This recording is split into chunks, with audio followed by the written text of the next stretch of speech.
Ngasi February gitang ani English ngani kunga mga Maghagi taraga mapan Phairil thagi mga nipan bagi pung sanglaba Saraswati Pujagi Manggul Asirbat pinabiriba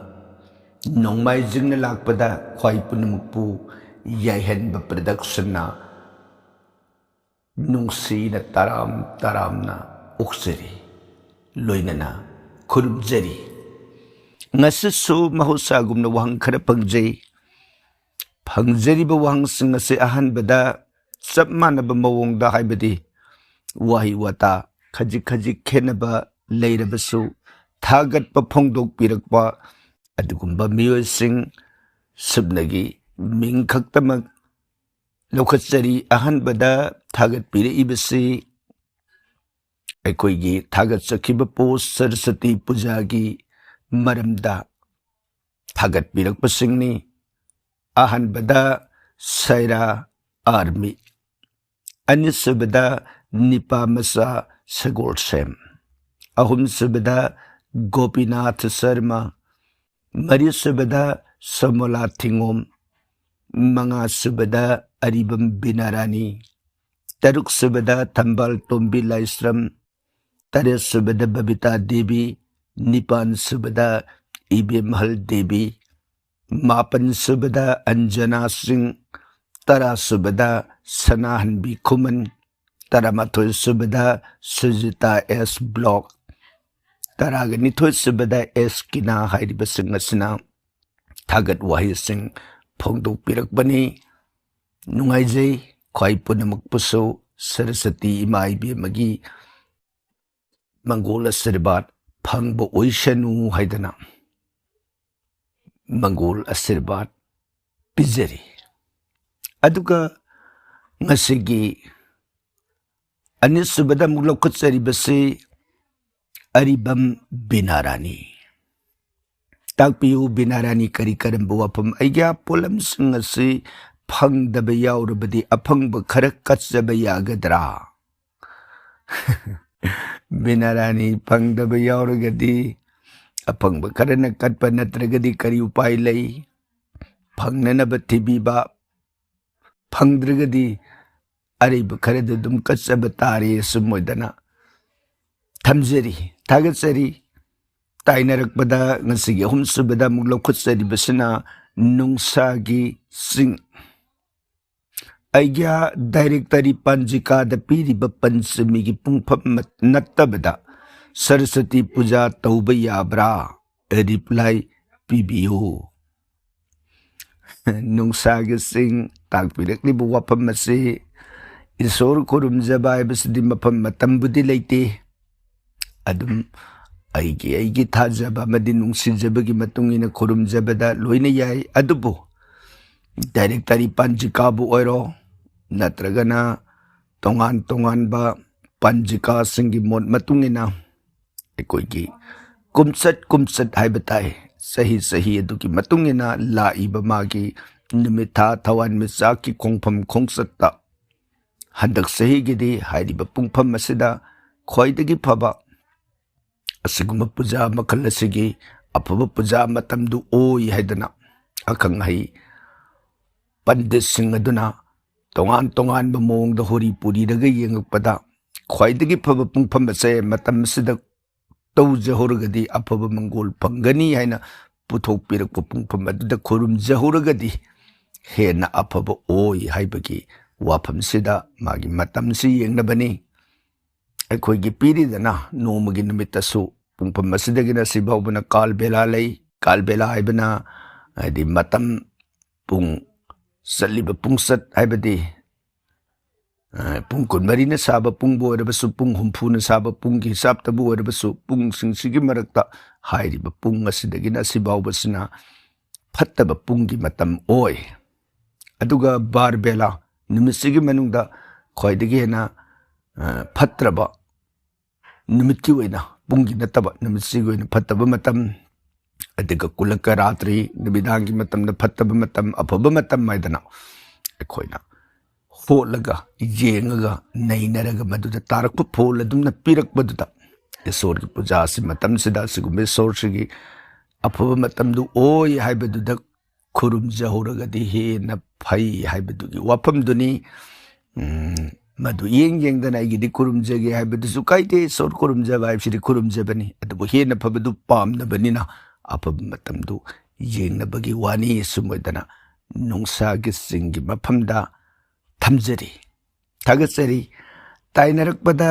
ब्रुटेल उवे ब्रुटेल न ताकपिरकली बसना आइग्या वहंग मतंग हंगजगे सोइदन पाउखुम पिबियो ताकपियु करी करम वफम खंगजब ओरगदी पाउखुम जरगे हाइबगी दमक लेजरिबा एकोगे यहेन production की वहंग पाउखुम की थौरमनी ताकपियु करी करम वफम इमा लक्ष्मी की मूर्ति असी करम माइकैदा थंबना ख्वाइदगी हेन फबगी ब्रुटेल उवे इमा लक्ष्मी की मूर्ति असी थंबगी ख्वाइदगी फब मफम हाइना हाइरकपसिदा इमागी इमुंगदा ओइरगना जत्रा मखों ख्वाइदगी फब मफमने अदुगा अमुक मपानदा ओइरगना आइगी युम इंखोल सिगी सिंखै पांगबा माइकैदा थमजबा ख्वाइदगी फब मफमने सुमोदना बेदना थंबिरमे अदुगा थंबा मतमदा आइगी फिरेदुगी मतुंगिना मायोनदे आइगी खुरुमजबदा खुदोंग सागदौबदो हाइबदी आइगी खुद ओइगा ताइनना खुरुमुकपा मतमदा खुदोंग साबा याबा मवोंग अदुदा येंगबिरगा मागी मायोनसे सेंबिबा मदुनी बेदना ताकपिरमिबसे खुदोंग सागदबदु येंगबिरगा थंबिरो सुमोदना पाउखुम असे थमजरी ताइनरकपदा ngasiगी मंगा सुबदा मुक लौखुत्सरिबसिना बिनो कुमारी ओइनाम खुरुमजरी वजाबु एकोगी माइकैदगी खुरुमबिरकपा ताराम तारामना ओक्सरी ताकपियु करी करम वाफम निद्रा जया स्वाहा हाइरिबसिबु सतीदा सिंगबरा कनागी लोइनबी ओइबनो खंगजनिंगी बिनो कुमारी ओइनाम ताकपिरकलिबा वाफम से मकोइदी सती हाइबबु सती की गुणगी वांगबदा लेबा जगत असिगी प्रकृति की सरुक ओइना लेबा अदुगुंबी लाइरेंबी सिंगमक्तनी निद्रा हाइबसे जोग निद्राबुनी भगवान श्री विष्णु की अंशदगी पुथोखिबी भगवान के सानथोइबी जगत से निद्रा हाइबसना लेंगी पालिबा अचत चतब जीव पानबा पुनमुपु मान सुंगदोइनी अदना मासी प्रकृति की मनुंग चनबी अदुगुंबी लाइरेंबिनी महाकसिदी तोंगाना अखोइगी लैरिबा सती सती नत्तबा हाइबदुगी वाफमदा लेइत्रे मखोइदी सती हाइरिबसना प्रकृति खंडसिगी मनुंगदगी ओइरकपा अदुगुंबा लाई मी जै खरे ख्या हाइरिबा मयामसे अदुगी मथक्ता लेइखरब टॉप टॉप अदुगुंबा ईश्वरीय मनी अदुगा जया हाइरिबिसना सिसु दुर्गा की शक्ति नी दुर्गा की शक्ति सया ओइदना शिव महादेव की सानबी ओइरिबनी महाकसिसु अदुगा ngsaigi स्वाहा हाइरिबिसना लाई मयाम पुनमक्सिंग सिगी मफमदा पूजा कटननबगिदम माना लाई की सेवादा मागुमना हाइब लेत्रे अग्निदेव मईगी नुपीनी अदुगा महाकसिना हेक्कत्रगदे ईश्वर की मफमदे कोइने हेक्कच्चब खुदिंगदा स्वाहा हाइब वाहिने लोमग कलइबसे हाइरिबी स्वाहा कोबी लाइरेंबी असिना कत्रगदे लाइसिंगना लौररोय हाइब थक्ता लेखिब वाफम मनमरम ओइदना महाकसि प्रकृति की मनुंग सनबी अदुगुंबी लाइरेंबी अमने अदुना निद्रान श्री भगवान गिनी जयाना शिव महादेव गिनी स्वाहाना मई गिनी सुमोदना बिनोद कुमारी ओइनाम की पाउखुम थमजरी ताइनरकपदा माइमोम Nensika takpiu maimom Nensika kari karambu wapam pabung kurumjari kurumbirak pataram na uksari sani na sabaga sani na kukta leibaga kari khenabagi Nensika wapam sige waragadi sani na saba haibasuna magi sani gi khongsatta haibadi magi rotation lakba adugumba matam da magi khongpham duna taraba matamda yengaba saraba mong adupani aduga sani na kukta leiba haiba wapam asibuna akoi gi zodiac sign se mes rasi daga horaga mina rasi phawbasida kal purus saidana masemi sida magi kuki mafamda leiba mitki mafamda leiba pukta leiba thabakda leiba khongda leiba khawangda leiba haidana magi rotation zodiac sign sigi manungda leijaba adugumba polamani adugi mapa taruba rasi do maduda oirakba adugumba magi phibam amani aduna anigi khenaba haibabu ngasai magi taruriba khongpham dugi matungina sani si afabasu lei patabasu lei aduga sani na sabagi matang haibasidana adudasu afaba pataba mawong adum lei sani sina igi subagara oiragadi sani na saraba matamda ai afaba oidoini aigi paapgara oiragadi hena pataba oidoini paap sunataba suba sunataba oiba taragana sani na yengapu matam magi khongphamduda pataba adum ayamba matamda pigalli asini magi khenariba khongsat haibabu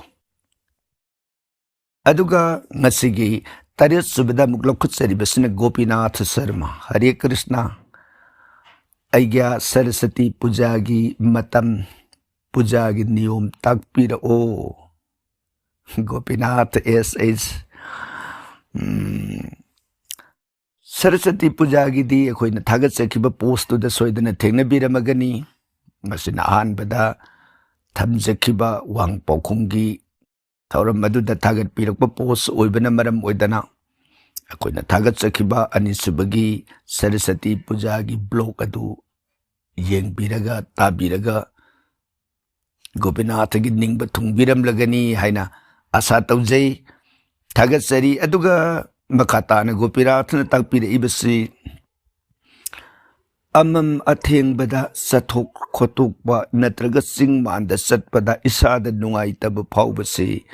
kari tauba yagi takpiyu sumoidana Gopinath na anisuba wapam simaga thambirakbani Gopinath khatpira iba wapam sigi damak oiragade koina mamangdasu mawung kayada adum thamjakre Siba Mahadeva ningsingjaba Mahadeva gi nam todongna kanai tainarakpada Surjadeva gi nam ningsingjakhiba Surjadeva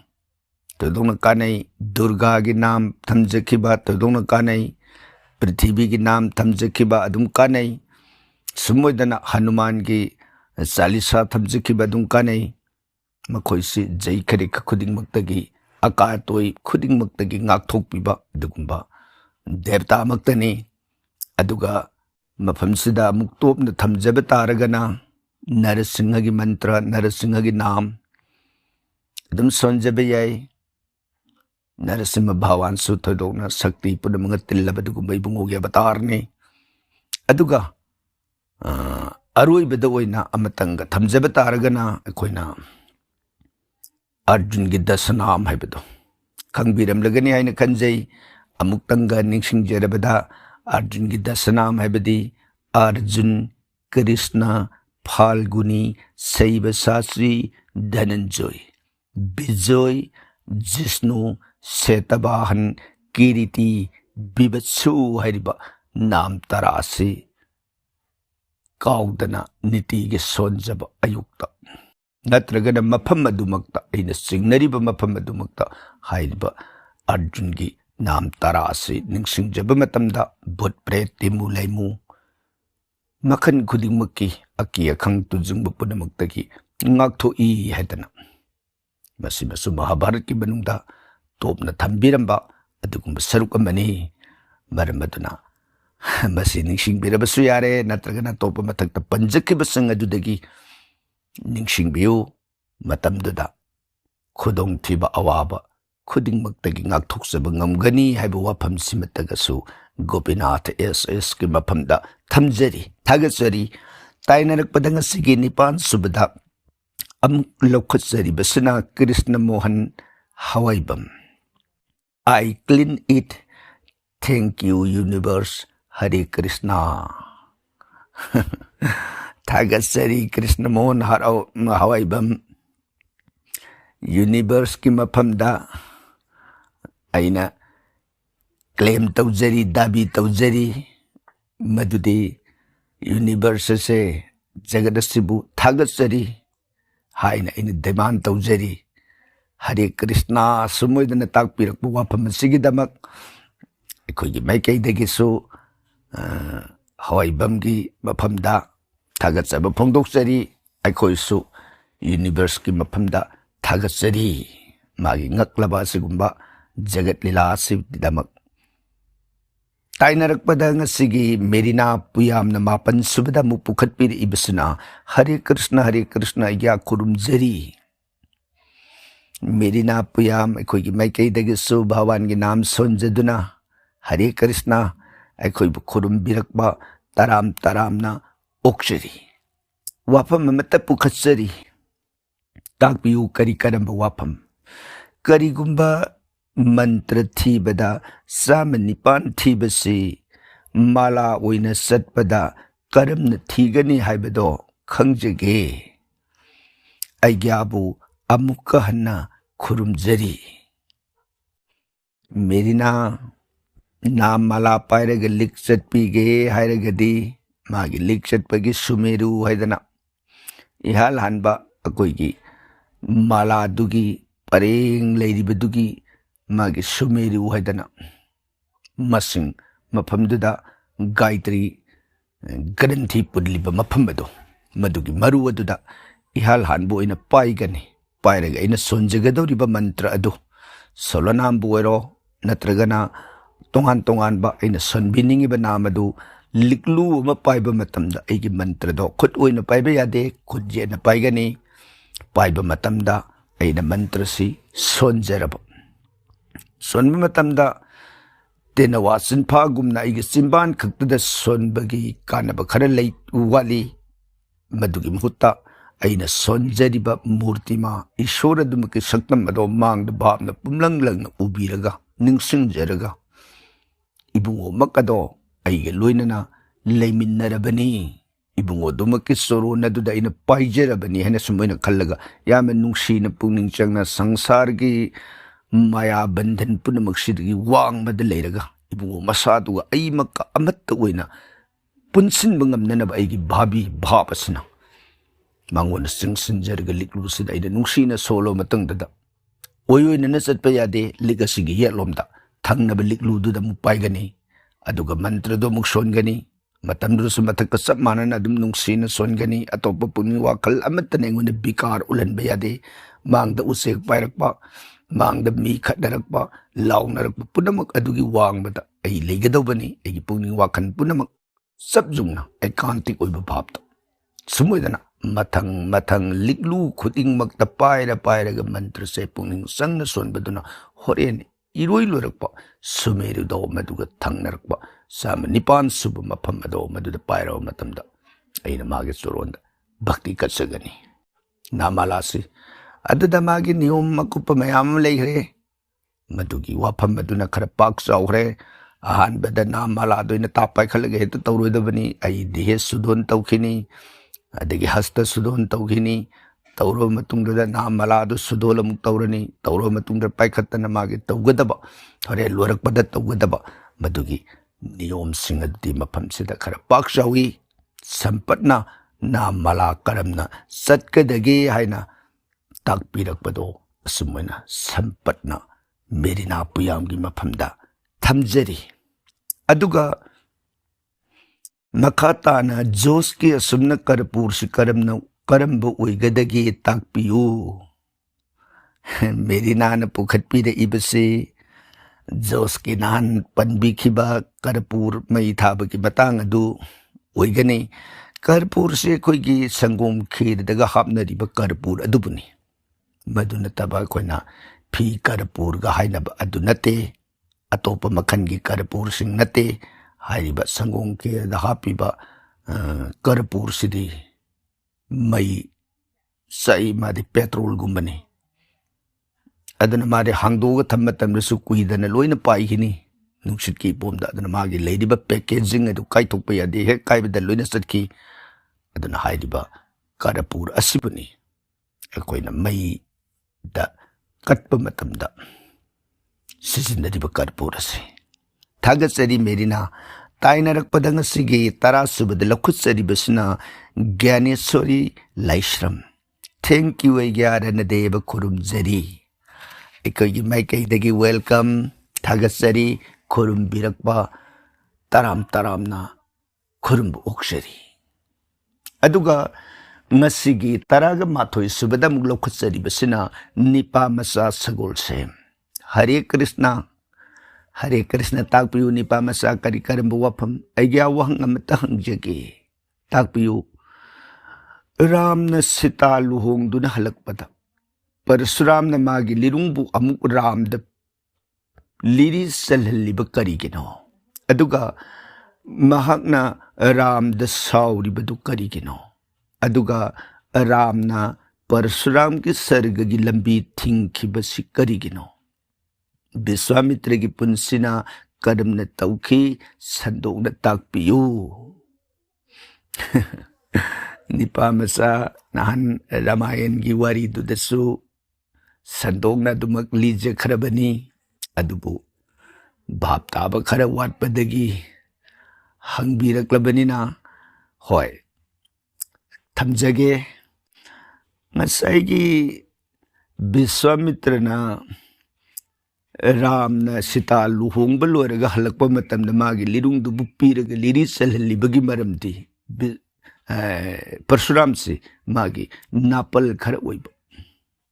मागी नापन दुनने मागी मयाई समगी गदौरिबा सर्गगी लंबी थिंगी गदौरिबसे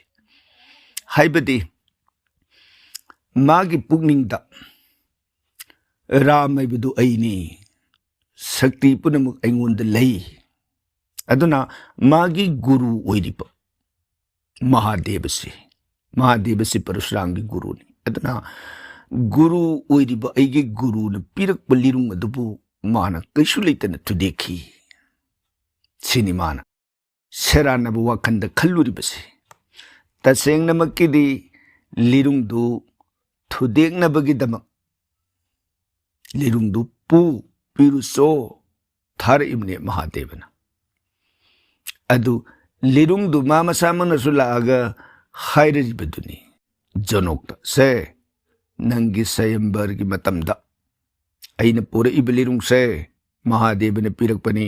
लिरुंग से लिरी सनब मतमदा थुदेक पंगम मिसक अदुदा नंगी नसाई बि मसिता से PU हाइरमिमनी मामसिन मंगना हाइरमिमनी महादेव ने हाइरकपदुम अदु मागे लिरुंगदु पृथ्वी से मनुंग लेरिबा तोंगान कनामतन थेकबो ngमखिद्रबो राम दु लागा लिरुंगदु थेकगा सीता दु लुहोंगदना हलकबो मतमदु मान खले कैसुलितब अंगांग मागुमबना ऐ गुरुदेवना हदि महादेवना पिरकपा लिरुंगदु मान थे अदुनदि मागी शक्ति मथौना से कयमु याम लेबगे से माना सांगेंग अमुक तौनिंगिदु करिनो मागी नापनदो अदुना माई भापता महादेव ने पीरेब मागे हर धनु लिरुंग अदो सुमसारक मतम कुइरक्तना लेखाम थांगक्तना मपांग यौदबु ओइरंबी अइन पाइरिब लिरुंग असिदि हौजौजिमक टिक टिक लाउना कन्ना लिंगन लेरिब लिरुंग नि मसिदा थेकबो गमिंगमदि येंगेसनि माना तसेंगनमक्किदि माना रामदु थवोइद्रगदि धमका तौगे नमथगे सिनि माना खल्लुरिबो वाखल्लेदो मधु पुनमुक उब इबुंगोदुना ngसाइगी परशुराम की लिरुंगदु लिरी जनबिरेदना माना हाइबदि मै लिरुंगदु थेउ हाइबनते लिरी चलु हाइबने अनु रामदुने लिरीदु सनबिरगा मागे नापनदु थुदी एगे खलक्तना लिरी चलबनिना तेन पिरो अर परशुराम पुंगखरे कइनो मागे लिरुंगदु मानतन अतोप मन लिरी चन ngमरुइ तो कल्लब थौरब शक्ति पुनमग तिनब परशुराम की लिरुंगनी मधुबु इराई लाइन चनखिबदुद मासे ngak लेरिंगेदा तेन पिरोदना तेन दु राम दुन लौरब कांदुदा अइगे तेन सिदी लिरी द सलबनिना कापतबदी याररोय हाइबदी खुलाई से लिरी चले हाइदी कापननबगी दबंगने अइना तेन लौरिबसे अन हौजिक अइगे तेन से सर्गद थमो सर्ग जीव तुमनी मर्त थमो मर्त शिवनी पतान थमो पतान सिरनी अदुना मसे आतोपद थंबे याररोय नंगी दिहे दुमक्ता अइगे तेन तमगे नंग करी हाय अदुदा परशुराम दुना ओ फरे अइददी कनबिरो अइगे सर्गगी लंबीदो अइगे मपोकसे सर्गगी लंबीदुदा चलरोय अदुना लंबीदो इन थिंगू अदुना ngasai man masimangna adu hairi du sukari gi noibada ram duna Parshuram दुना लिरुंग दु लौ हाइना पिरकप खुदक अदुमक्ता राम न परशुराम द लेरिबा मागे तरुक सुबा श्री भगवान की अवतार ओइरिबा मागे तेज बीरज कांति पुनमक अदु लिरुंग लौबदा राम द पुल्प लौरे अदुना मागे शक्ति दो मांग्रबनिना राम द तिनग्रबनिना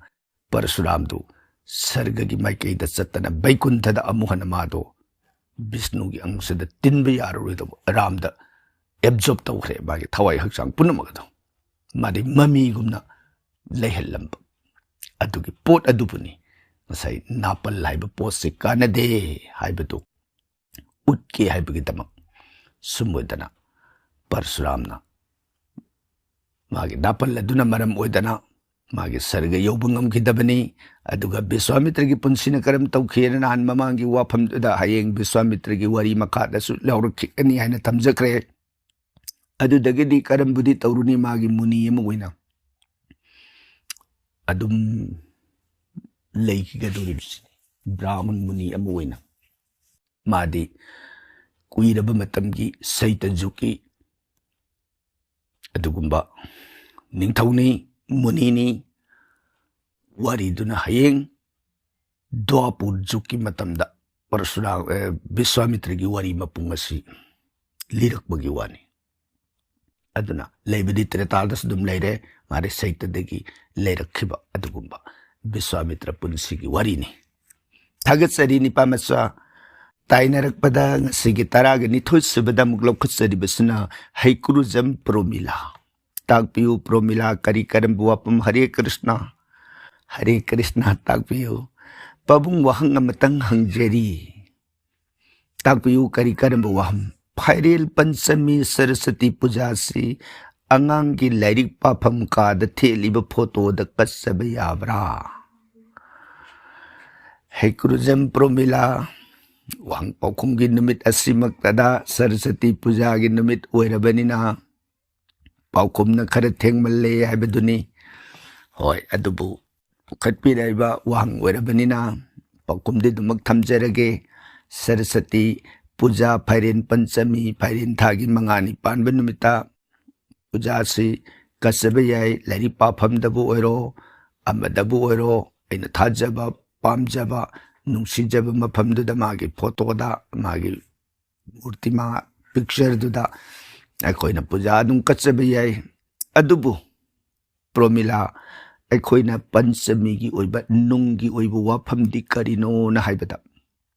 सुमना मागी से कोलम लाइरी हाइरु हाइरा पूजा की पोलम कटपदो अदु दि मपान की वानी नुमिसदा इबेमना इबेमगी अंश कलामक ओइबु मागी बीज मंत्र दो ऐंगोंदगी नीजहरो नकोइना ऐंगोंदा अथेन पोत संदेश मयाम को लोइना इकाई खुमना ऐना पामजब पोलम सिंग लोइना ऐब नुंसीना पूजा कलिंगी मतमसिदा ऐगे बीज मंत्र सि लहोरो अदुगा नंगी बुद्धि ज्ञान अफब पिना बिरमगे नंगी येंगना तिंखंग सिंगदगी ngak पिरमगे हिरम खुदिंगमक्ता महा मंगोल की मसक ओइरबी मादि लाइरिक की मही गंगाक नत्ते सरस्वती न पूरी बगुनसी ज्ञान हाइबसे याउदना जगत से अमंब की मसक ने अदुना मखन खुदिंगमक की ज्ञान मखन खुदिंगमक येन तिंखंग पुदमकसिंग अदुदगी से ज्ञान हैबिस लेरगदी इमांगदा अवाब अकीब खुदोंग सादब मयाम लापदो ज्ञान हैबिसने इराई लाइन मदुदे सॉल्व तौखिदोइने आई अवाब पुदमकदो ज्ञान मांगरगदी आई अकीबदुना अवाबदुना मांगद लागोई हेक चलकपद आई ज्ञान मांगबा आई माना दुंगमग्रनी मतमदुदा माना सॉल्व तौबिनबने ज्ञान गी लाइरेंबी ओइरिबनेना इमांगसिदा अचौब दुख अवाब म लाकदबदो अइगोंद ज्ञानदुना ओ नंग असमाय लागदी सुगुंब मवोंगद नंग नाथो होब यागनी बसे आई ज्ञानदुना पिरकदोइनी कनाना इबेम ज्ञान गी लाइरेंबी माना अदुमोदना वांगांग भक्तागी म्यूजिक की खुदिंगमक इबेमसना अदुगुंबा जगत जीव पान खुदिंगमक की मफमद मरुओइना ताइबंग मियुबदा ज्ञान शक्ति है बसी जीव खुदिंगमक ज्ञान शक्ति लई अदुबु खजिक खजिक लोइना खेनब से खुदब मतंग थमजरबदा ज्ञान से नपी मदसु ज्ञान लई नपी न करी ज्ञान लई आई सौखलकनी आई मपान साटकनी आई वही पीगनी मही मरोंग पीगनी हरी माँ से तुमिन लेते हो मागी मागी तवदो मथौदो अदुमोदना जीव खुदिंगमक पसदा असत पसु सत्त पसु ज्ञान की शक्ति अममस लोइन पी माना अदुगुंब ज्ञान अदो अतैगिदी मागी अममम अनिदे हेन ज्ञान से पीतब मियबददी ज्ञान से माइकई खुदिंगमक की ज्ञान से लेबनिना इबेमगी कृपा से फंगाब कांदा ज्ञान पुनमक अदुगी तिनभम से फंगजबंग मियबददी से आई अयिंगबदगी ngakthognanaba saaba matamda ahawba chananaba hakchang phananaba adigi mina ngangpada phabana karino phattabana karino angawbana ngawbo oigre ngawdaba singdi hiram khudimukta loina khantaba ngambagi shakti hebasi miyubidadi lei aduna adugumba gyan gi lairembi oibi ima se masidagi akoina magi bijja mantra se nihoraga madubo akoina jantra da hapaga sijaba matamda थोइदोना कानबा अफब मंगोल हाइबदो अइना मेकु खुदिंगी बाबु निंगसिंग जरुब ngamद्रबसु जंत्रदुबु अइना धारोन तौजरब जंत्रदुबु अइना पूजरब सीजरब मतमदा अइगोंद इमादुमकना तसेंग थौजान पीबीरमगे हाइबगे अदुगुंबा नुमित अदुबने फाइरेन पंचमी सरस्वती पूजा हाइरिबस अदुना हाइरिबसदा हंदकेदी हंदक ओइग्रे मथंगददी ममांगदसु थमजखिब पोस्ट अदुदसु ताबिरमलगनी अदुना पूजा निमित असिदा तसेंग इमाबु नुंगसीना खुरुमजरगा पूजा कसरगा बिजमंत्र सिलोबि हो अदुगा जंत्र ओइना सिजनबिउ अंगांग हाइबा लेते हल हाइबा लेते खुदिंगमक्ता सिजन जहोब मतमदा इमाना मंगोन पिना बिगे हाइदना अदुगुंबा नुमित अदुबुनी फाइरेन पंचमी थागसरी प्रोमिला ताइनरक पदंग सिगी तरागा हुमदोई सुबदा मुगलौ खसरिबसिना गुनिता गुरुमयुम ताकबियु गुनिता हरे कृष्णा ताकबियु ओजा नचान भक्ति तौजरी अखोई मैकैदगी भक्ति तराम तराम ओसरी ओजागी तौबीरिब थौदांग असिगी दमक हाइनिंगाई लेतना थागसरी अखोई नुंगसीना थागत पिरकबा अखोई मैकैदगिसु गुनिताबु मतम जुप्पगी ओइना श्री भगवान थौजान बिब ओइसनु हाइदना भगवान के सोरोंदा गुनितागी दमक यहेन ब्रह्म की मैकैदगी थौनिजरी अदुगा मखता बिरकलिबसि गुनिताना ओझा रामचरित मानस का रामायण का अनिसिगी खेनबसे मुक्त हाइबियो ओझाबु गुनिता अनि की खेनबा हाइबबु रामचरित मानस हाइबसिना तुलसीदास सैन को कबीरो मान इबने अदुगा रामायण वाल्मीकि ना इबने अदुना कवि अनि की तोंगान तोंगान ब लाइरिक ने अदुबु मपुंग ओइबदा अखोइना खंगदबसि रामायण बु हाइरो रामचरित मानस बु हाइरो अहान बद कनाने इ हेबसिमदे अखोइना खंगदब अहान बदा रामायण ने इ खिबने राम आयोन राम से लाकनी है राम पोकदब 60,000 वर्ष सही लिसिंग हुम्फु वालिंगी ममांगता रत्नाकर न ओइखिब वाल्मीकि मुनि न ꯏꯗꯨꯅ ꯊꯝꯕꯤꯔꯝꯂꯕ ꯑꯗꯨꯒꯨꯝꯕ ꯂꯥꯏꯔꯤꯛꯅꯤ ꯃꯥꯗꯤ ꯀꯨꯏꯔꯕꯅꯤ ꯔꯥꯃꯥꯌꯟ ꯍꯥꯏꯕ ꯂꯥꯏꯔꯤꯛ ꯑꯁꯦ ꯚꯥꯔꯠꯕꯔꯁꯤꯒꯤ ꯃꯅꯨꯡꯗ ꯍꯤꯟꯗꯨ ꯁꯥꯁꯇ꯭ꯔꯒꯤ ꯑꯣꯏꯕꯗ ꯏꯍꯥꯟ ꯍꯥꯟꯕ ꯃꯍꯥꯄꯨꯔꯥꯟ ꯍꯥꯏꯔꯒꯗꯤ ꯔꯥꯃꯥꯌꯟꯒꯤ ꯃꯃꯥꯡꯗ ꯍꯟꯕꯤꯅꯕ ꯄꯨꯔꯥꯟ ꯑꯃꯠꯇ ꯂꯩꯇꯦ ꯑꯗꯨꯅ ꯏꯍꯥꯟ ꯍꯥꯟꯕ ꯃꯍꯥꯄꯨꯔꯥꯟꯅꯦ ꯔꯥꯃꯥꯌꯟꯁꯤ ꯑꯗꯨꯒꯤ ꯃꯇꯨꯡꯗ ꯇꯣꯉꯥꯟ ꯇꯣꯉꯥꯟꯕ ꯀꯕꯤꯁꯤꯡꯅ ꯇꯣꯉꯥꯟ ꯇꯣꯉꯥꯟꯕ ꯃꯨꯅꯤ ꯔꯤꯁꯤꯁꯤꯡꯅ ꯕꯥꯜꯃꯤꯛꯅ ꯏꯕꯤꯔꯝꯃꯤꯕ ꯔꯥꯃꯥꯌꯟꯁꯤꯗꯒꯤ ꯃꯣꯏꯅ ꯅꯩꯅꯖꯔꯒ ꯈꯟꯖꯔꯒ ꯁꯤꯒꯤ ꯃꯇꯥꯡꯗ ꯁꯤꯃꯁꯨ ꯍꯥꯞꯆꯤꯟꯕ ꯌꯥꯒꯗ꯭ꯔꯥ ꯁꯤꯃꯁꯨ ꯐꯖꯒꯗ꯭ꯔꯥ ꯍꯥꯏꯗꯅ ꯃꯥꯒꯤ ꯇꯣꯉꯥꯟ ꯇꯣꯉꯥꯟꯕ ꯀꯜꯄꯅꯥ ꯇꯧꯅꯔꯒ ꯏꯊꯣꯛꯂꯛꯄ ꯂꯥꯏꯔꯤꯛꯁꯤꯡꯒꯤ ꯃꯅꯨꯡꯗ ꯑꯃꯅꯤ ꯔꯥꯝꯆꯔꯤꯠ ꯃꯥꯅꯁ ꯑꯗꯨꯅ ꯔꯥꯝꯆꯔꯤꯠ ꯃꯥꯅꯁ ꯍꯥꯏꯕ ꯂꯥꯏꯔꯤꯛ ꯑꯁꯤ ꯃꯄꯨꯡ ꯑꯣꯏꯅ ꯈꯥ ꯚꯥꯔꯠ ꯂꯣꯝꯗ ꯌꯥꯝꯅ ꯃꯄꯨꯡ ꯑꯣꯏꯅ ꯄꯥꯞꯅ ꯇꯥꯅꯩ ꯆꯠꯅꯩ ꯑꯃꯔꯣꯝꯗ ꯚꯥꯔꯠꯀꯤ ꯑꯣꯏꯅꯁꯨ ꯆꯥꯎꯈꯠꯄꯒꯤ ꯊꯥꯛ ꯑꯁꯤ ꯈꯥ ꯚꯥꯔꯠ ꯂꯣꯝꯅ ꯌꯥꯝ ꯍꯦꯟꯅ ꯋꯥꯡꯈꯠꯂꯛꯄꯅ ꯃꯔꯝ ꯑꯣꯏꯗꯅ ꯔꯥꯝꯆꯔꯤꯠ ꯃꯥꯅꯁꯀꯤ ꯂꯥꯏꯔꯤꯛ ꯑꯁꯤ ꯃꯒꯨꯟ ꯍꯦꯟꯅ ꯂꯩꯕꯒꯨꯝꯅ ꯎꯅꯔꯛꯈꯤꯕ ꯇꯁꯦꯡꯕꯒꯤꯗꯤ ꯔꯥꯃꯥꯌꯟ ꯑꯁꯤ ꯇꯨꯂꯁꯤꯗꯥꯁꯅ ꯑꯍꯥꯟꯕ ꯏꯕꯗꯤ ꯅꯠꯇꯦ ꯑꯍꯥꯟꯕꯗꯤ ꯕꯥꯜꯃꯤꯛ ꯑꯗꯨꯒꯤ ꯃꯇꯨꯡꯗ ꯏꯔꯛꯈꯤꯕ ꯂꯥꯏꯔꯤꯛꯅꯤꯅ ꯋꯥꯔꯤꯗꯨꯗ ꯃꯥꯒꯤ ꯀꯜꯄꯅꯥ ꯇꯧꯔꯛꯄꯅꯤꯅ ꯁꯦ ꯕꯦꯡꯒꯣꯜ ꯌꯧꯔꯛꯄꯗ ꯀꯤꯔꯇꯤꯕꯥꯁꯤꯅ ꯏꯕ ꯔꯥꯃꯥꯌꯟ ꯑꯗꯨꯒ ꯕꯥꯜꯃꯤꯀꯤ ꯔꯥꯃꯥꯌꯟꯗꯨꯒ ꯈꯦꯟꯅꯕ ꯈꯔ ꯑꯗꯨꯝ ꯂꯩ ꯑꯗꯨꯒ ꯇꯨꯂꯁꯤꯗꯥꯁꯅ ꯏꯔꯤꯕ ꯔꯥꯝꯆꯔꯤꯠ ꯃꯥꯅꯁ ꯑꯗꯨꯒꯁꯨ ꯈꯦꯟꯅꯕ ꯈꯔ ꯑꯗꯨꯝ ꯂꯩ ꯑꯗꯨꯒ ꯃꯥꯏꯀꯦꯜ ꯃꯙꯨꯁꯨꯗꯟ ꯗꯠꯇꯅ ꯏꯕ ꯃꯥꯁꯨ ꯕꯪꯂꯥ ꯃꯆꯥꯅꯤ ꯃꯥꯅ ꯏꯕ ꯂꯥꯏꯔꯤꯛ ꯑꯗꯨꯒꯁꯨ ꯑꯃꯨꯛ खर खेने खेनरीबदु करिगनो ngasai mamang da haijikibado haibadi wari du neinaruraga tongan mumungda se hojik panjakiba Michael Madhusudan Dattana iba Ramayan du the Ramayan hain ide magina Meghanath Bodh hain idimni Indrajit Shiva idana Mingthon adu piraga Ramayan gi wari singdu loina tas toro maisu irakpa aduga Ramcharit Manas hairibadudasu amuk loina ba Ramayan di haidaba wari du loina tas toroga iba khara semdokhiba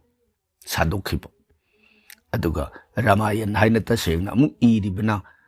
Bangla Kavi Krittivas gidi I magi di Ramayan haina sapsana adubu Balmiki gi Gadya magi Gadya haibadi prose the poetry gi form the iba adubu Sanskrit Gadya adumoina ibirambani Ramayan si Balmiki na adudagi mana neina jaraga magi the Ramayan sidum koraga mana iba matandana payar sandada mu ire samdodana tongan ba Lyric sing Thoglakibadagi Oirakibani Ramcharit Manas ka Ramayan ke Khenaba haibabu masini sumoidana Gunita Guru Mayungi maphamda thamjari Tainarakpadang sigi taraga maris badamug lokutsari basuna Babita Devi Hare Krishna aigagi wari yamna wana ngaijeri Babita ngaibibagi Tagasari Wabagidamak Nungaitaba Pongdoksari Samoidana Babitagi Mapamda Tagasaba Pongdoksari Nasigi Taraga Manga Subadamuglo Kasari Basuna Sanatomba Maikambam Tagpiu Sanatomba Karikaramba Wapam Wazabu Ahan Bada Kurumjari Ekogi Maikai Dagasu Kurumbataram na Oksari Sana Kongnang Manase Imung da pusin bayabra khangje ningbagi hangjabani